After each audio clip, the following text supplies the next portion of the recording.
जो विर्थु है ये 13 साल की उम्र में बुद्धिस्ट मॉन्क बन गए। जब रोहिंग्याज मुस्लिम्स का, जिनको मैंने कॉकरोच बोला शुरुआत में, वहां के बच्चों को मार रहे हैं, वहां की जॉब्स खा रहे हैं, वहां गंदगी फैला रहे हैं, बुद्धिस्ट ने भी सेम चीज करनी शुरू करी और रोहिंग्याज को मारना शुरू कर दिया। यूएस ने भी बोला कि ये बुद्धिस्ट टेररिज्म का एक फेस बन के उभरे हैं। और ये जो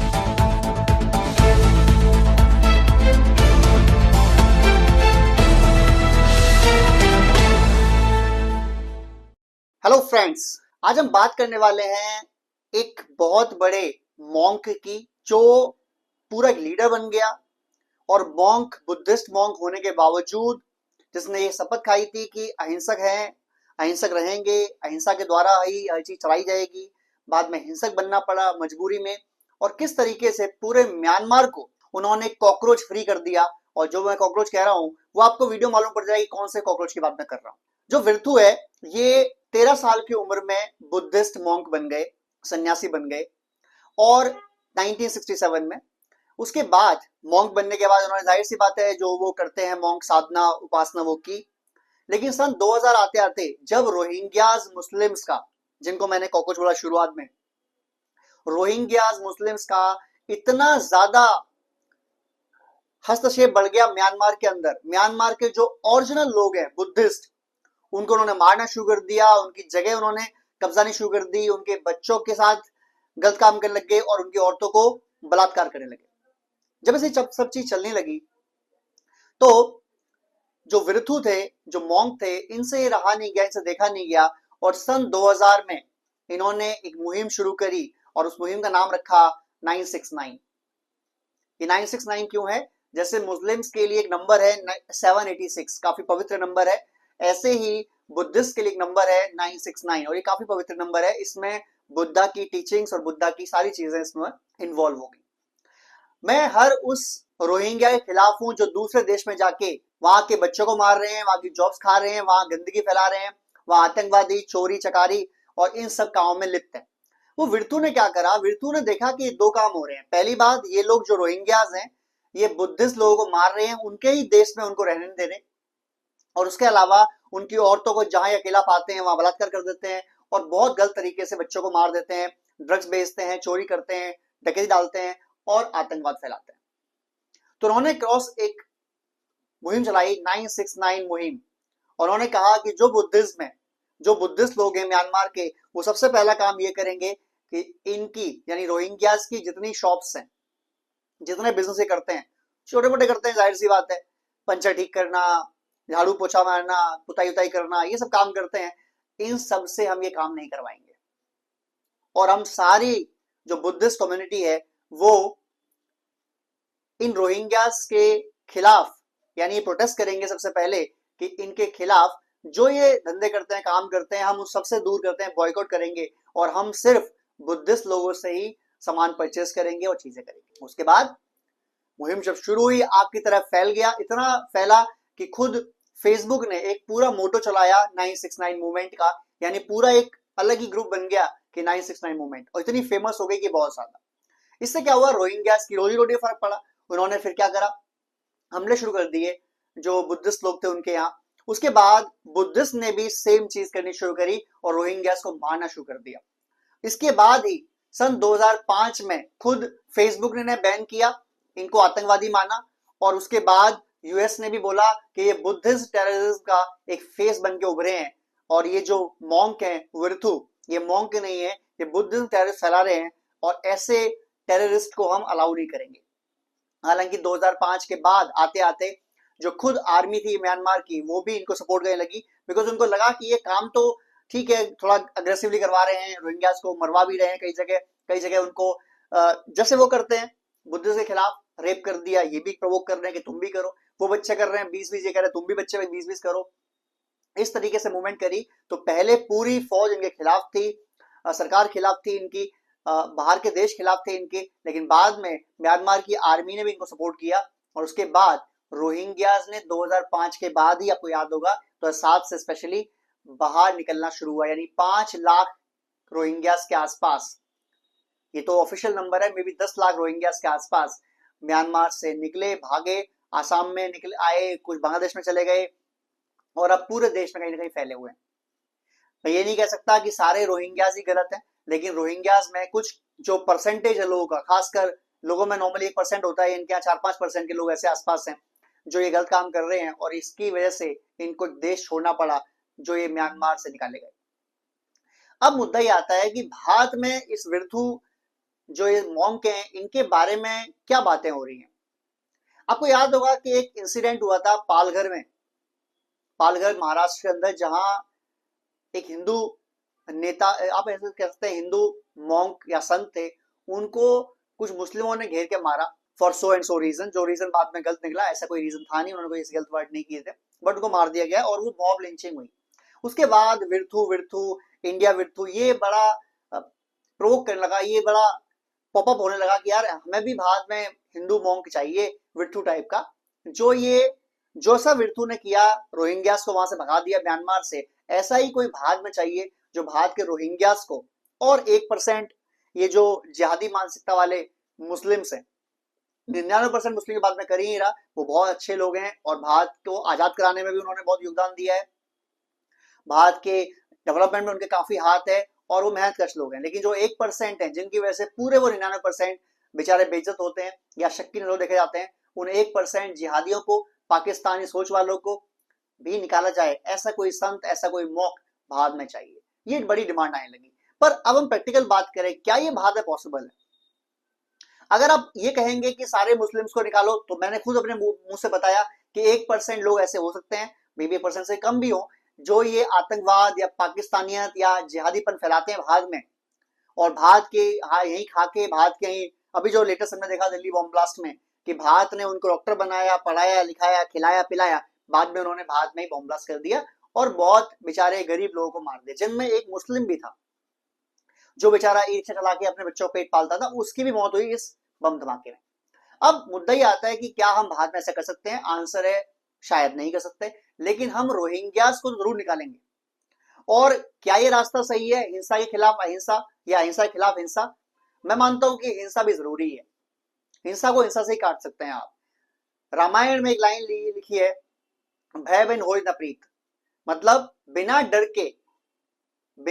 के जो भी ये मुस्लिम, खासकर वो जो पाकिस्तानी सोच वाले जिहादी लोग हैं, जो 1% में बात कर रहा हूं, ऑल मुस्लिम नहीं, ऑल मुस्लिम माइनस अच्छे मुस्लिम बच्चे जो जिहादी मुस्लिम, उनके बारे में बात कर रहा हूं। जब तक इनको ये डर नहीं होगा कि इनके घर गिराए जाएंगे, इनको सजेआम फांसी दी जाएगी, इनको गोली मारी जाएगी, इनके रिश्तेदारों को ढूंढ ढूंढ के जो इसमें इन्वॉल्व हैं उन सबको मारा जाएगा, तब तक ये लोग रुकेंगे नहीं। तो हिंसा जरूरी है। अगर आप कहते हैं हिंसा जरूरी नहीं है, तो मैं आपको एग्जाम्पल पूछता हूँ। बहुत से लोग ये मानते हैं गांधी ने ही अंग्रेजों को भगाया यहाँ से, क्या ये सच है? 50% सच है। गांधी और उनकी मूवमेंट ने अंग्रेजों को भगाने में काफी हेल्प की, लेकिन 50% वो लोग भी सच हैं जिन्होंने अपनी जान का बलिदान दिया। भगत सिंह, सुखदेव, राजगुरु, ऐसे कितने क्रांतिकारी हैं जो हमें नाम याद है, और उसके अलावा ऐसे कितने क्रांतिकारी जिनके हमें नाम भी पता नहीं है। उन सब ने अंग्रेजों को यहां से मार के भगाने में बड़ी हेल्प करी, और अगर डर नहीं होता अंग्रेजों की हमें मारेंगे, हमें मार देंगे, हम यहाँ सेफ नहीं है, तो वो जाते नहीं। वो किसी ना किसी नेता से जवाब डील कर लेते। भाई गांधी नहीं मानते, जवाहरलाल नेहरू नहीं मानते, तो कोई और मानता, कोई और मानता, यानी कोई ना कोई ऐसा नेता उनको मिल ही जाता भविष्य में जो कहता चलो ठीक है अंग्रेज रहे और हमें अपना यहाँ राज करने दें। ये भी चला था ना शुरुआत में, तो स्वदेशी मूवमेंट चलाई थी जब, कि अंग्रेजों ने कहा कि भाई हम ऊपर से करेंगे, आप नीचे राज कर लो। हमने मान ली थी, 10-20 साल में वैसे चलाया था, लेकिन हमें पता है कि ये जो अंग्रेज भागे हैं वो हिंसा से ही भागे हैं। जब यहाँ पर उनकी आधी फौज डर में रहे, 25% फौज मार दी जाए, तो क्या करेंगे? उन्हें पता है यहाँ से भागना पड़ेगा, उनका देश तो है नहीं, यहाँ उनका देश तो इंग्लैंड, लंदन में है, वहां से वो यहाँ आएंगे तब तक मार के भाग जाएंगे, तो फिर कैसे काम चलेगा? तो डर बहुत जरूरी है।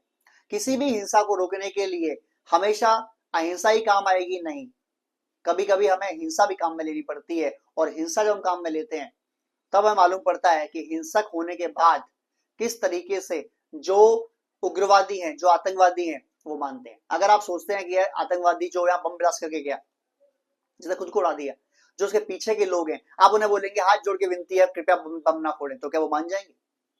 वो बम फोड़ेंगे। उन्हें कैसे मनाया जाता है? आर्मी जाती है, सर पे बंदूक रखती है और फायर कर देती है, ऐसे रोका जाता है। भारत ने ऑपरेशन सिंदूर लॉन्च किया, मिसाइल्स मारी पाकिस्तान के उन एरियाज में जहां आतंकवादी ठिकाने थे, जहां से आतंकवादियों ने प्लानिंग की थी भारत पे हमले की, जहां के आतंकवादियों ने भारत पे हमले करने की कोशिश की थी, वहां जाके हमने मिसाइल्स मारी, वहां जाके हमने बम मारे। क्यों? इसीलिए ताकि ये जो हिंसक लोग हैं, ये जो हिंसक चोर उचक्के टाइप के लोग हैं, इनको बताया जा सके कि तुमने अगर हाथ उठाया तो हाथ काट दिए जाएंगे। हम गांधी वाले वो भारतीय नहीं है कि आपने हाथ एक थप्पड़ मारा गाल पर, हमने कहा ले लो जी इस पर ही मार दो। हम वो हैं, तुमने अगर एक गाल पे मारा, हम तुम्हारे हाथ ही नहीं छोड़ेंगे, फिर हम हाथ ही काट देंगे, हम हाथ को उखाड़ देंगे। हम उस तरह सोच वाले लोग हैं और ऐसा ही करना पड़ेगा। अगर आप अहिंसा में लगे रहे, आप सोचते रहे कि यार मुझे अहिंसा करनी है, मुझे लोगों को देखना है कि यार लोग ना इस तरीके करें, तो 99% हर जगह सही है। हो सकता है रोहिंग्यास भी 70-80%, 90% सही हो, मजबूर हो, लेकिन 10%, 5%, 2%, 1% जो भी रोहिंग्यास हैं, जो भारतीयों की जॉब खा रहे हैं, जो भारतीयों को घर में चोरी चकारी कर रहे हैं, जिनकी वजह से यहाँ पर आतंकवादी की घटनाएं घट रही हैं, जो ड्रग्स वगैरह में इन्वॉल्व हैं, क्या उनको छोड़ देंगे हम? और उनको छोड़ देंगे तो क्या हमारी आने वाली पुश्तें सेफ रहेंगी? जो रोहिंग्या भारत में है, उसका बन गया आधार कार्ड, अब तो भारतीय हो गया ना भारतीय, तो कल को तो फौज में भी होगा, हो सकता है किसी अच्छी पोस्ट में पहुंच जाए, तब क्या करेंगे आप? तो ऐसे लोग जो भारतीय है ही नहीं, चाहे वो रोहिंग्या जो बाहर के देश से आए हैं, और चाहे वो पाकिस्तानी सोच वाले, जिहादी सोच वाले लोग जो भारत में रह के भारत के नहीं है, इनको हमें हर तरीके से आइडेंटिफाई करने पड़ेगा, उनको निकालना पड़ेगा इस देश से। देखो शत्रुबोध बहुत जरूरी है। शत्रुबोध क्या होता है कि दुश्मन कौन है आपका? क्या सिर्फ पाकिस्तान दुश्मन है? जाहिर सी बात है पाकिस्तान के लोग दुश्मन है हमारे, लेकिन वो लोग सब दुश्मन नहीं है जो पाकिस्तान रहते हैं। वो लोग दुश्मन है जो पाकिस्तान में बैठ के भारत के खिलाफ प्लानिंग करते हैं। वो लोग दुश्मन है जो पाकिस्तान में बैठ के भारत की शांति, भारत की एकता, भारत की अखंडता, इससे दूर रहते हैं, इसके खिलाफ रहते हैं। वो उनका प्लान रहता है कि भारत में हम लोग एक ना रह पाए। उनकी प्लान होता है भारत में हिंदू को सिख से, हिंदू को मुस्लिम से, मुस्लिम को हिंदू से, मुस्लिम को सिख से, इन सबसे लड़ाया जाए ताकि आपस में लड़के मरे ये लोग। अगर इनकी सोच ऐसी है पाकिस्तान वालों की, जिनकी भी सोच पाकिस्तान ऐसी है, वो दुश्मन है मेरा। और वैसी ही सोच वाले अगर भारत में भी है तो वो भी दुश्मन है मेरे। ये है मेरा शत्रुबोध। अब इनके पीछे कौन है, फंडिंग कौन कर रहा है, क्या पाकिस्तान की आर्मी कर रही है, पाकिस्तान की आईएसआई कर रही है, या ये खुद ही सेल्फ मोटिवेटेड है, ये हमें ढूंढना पड़ेगा। अगर सेल्फ मोटिवेटेड है तो कौन कर रहा है इनके पीछे की मोटिवेशन, हमें वो शख्स ढूंढने पड़ेंगे। क्या वो मौलवी है, क्या पाकिस्तान की आईएसआई है, क्या पाकिस्तान की आर्मी है? ऐसा जो भी शख्स होगा उसे ढूंढ के रडार पर लेके आया जाएगा, और ना सिर्फ रडार पर लाया जाएगा बल्कि मारा जाएगा। मारा जाएगा। जब हम लगातार ऐसे लोगों को मारते रहेंगे तो कॉकरोच फ्री, कॉकरोच यहां मैं उन हर इंसान को बोल रहा हूं जिसकी सोच जिहादी है, जिसकी सोच पाकिस्तानी वाली है, जिसकी सोच ऐसी है कि भारत में एकता अखंडता ना रहे, भारत के लोगों को हम बेवजह मारे। भाई कोई भी इंसान जो भारतीय है, और मैं कहता हूं भारतीय ही क्यों, किसी भी देश में हो, अगर वो कोई इंसान जो नॉर्मल जिंदगी जी रहा बेचारा, मेहनत कर रहा है, बच्चे पालने के लिए दिन रात लगा हुआ है, वो किसी ऐसी जिहादी मानसिकता सोच वाले के हिसाब से क्यों मरे? क्यों मरे? क्यों नहीं वो एक जिंदगी जी सकता बेहतर? क्यों नहीं वो जो बेचारा मेहनत कर रहा है वो बम ब्लास्ट से मरे? क्यों मरे भाई? वो उसने क्या बिगाड़ा? एक जिसकी मौत हुई जो बताया वो मुस्लिम ही था बेचारा, जो रिक्शा चलाता था और रोजी रोटी पालता था अपनी, उसकी मौत हो गई। उसके बच्चे अब कौन देखेगा? एक जो केमिस्ट बेचारा जिसका 3 साल का बच्चा था उसकी डेथ हुई। वो केमिस्ट दुकान चला रहा था जो दुनिया को फार्मेसी दवाइयां बेच रहा था ताकि वो ठीक हो सके जल्द से जल्द, वो बेचारा मर गया। क्यों? क्योंकि एक जिहादी का दिमाग खराब हुआ, उसका मन किया कि मुझे बम विस्फोट करना है ताकि मैं मुस्लिम में हुई किसी किसी चीज के बारे में जो पता भी नहीं कि किस बारे में, उसके लिए मैं हिंदुस्तान की सरकार को या हिंदुस्तान के लोगों को सबक सिखाता हूँ। यार सरकार को सबक सिखाना है तो आर्मी से लड़ लो आप, पाकिस्तान वालों, आपको सिखा देंगे वो सबक, या आप उनको सिखा लो, आपकी जितनी औकात हो। अब उन लोग क्यों मार रहे हैं जो बेचारे ना जानते हैं ना पता है कि वो अपनी जो मेहनत कर रहा है रोजी रोटी कमा रहा है उसे क्यों मार रहे हैं? और उसको मारने के लिए आप कहते हैं हम जिहाद है, हम अल्लाह के हुक्म को फॉलो कर रहे हैं। अल्लाह तो ऐसा नहीं कह सकता, ये तो कोई गधा कह सकता है, और अल्लाह ने ऐसे कभी कहा भी नहीं है। कुरान में ऐसी कोई गलत बात नहीं है कि किसी को मारा जाए, किसी मजलूम को मारा जाए, ये कुरान में तो नहीं है। अल्लाह के बारे में ऐसी बात ना कहें। आप ये कह सकते हैं कि हमारे जो भी आपको सिखाने वाला मौलवी है आपका या मुल्ला है वो गधा है, उसने आपको सिखाया, ऐसी बात है, मैं मान सकता हूँ। ना कुरान में ऐसी कोई बात है, ना अल्लाह ने ऐसी कोई बात करी है, ना वो कर सकते हैं कभी ऐसी बात। कोई भी खुदा होता है, वो जो लोग उसे मानते हैं उनका भी खुदा होता है, और जो नहीं मानते उनका भी खुदा होता है। तो अगर कोई भी हो तो वो मारने को तो नहीं कह सकता। कम से कम मैं तो ये मानता, बाकी आपकी सोच है। क्या भारत में वृथु जैसे मॉन्क की जरूरत है? क्या भारत में 969 जैसी मूवमेंट की जरूरत है? अगर आपको लगता है कि हाँ, तो प्लीज कमेंट करें। और आपको इससे पहले वृथु नाम के इस मॉन्क के बारे में पता था या नहीं पता था, इसके बारे में जरूर बताएं, कमेंट करें, सब्सक्राइब करें, शेयर करें। जय हिंद, जय भारत।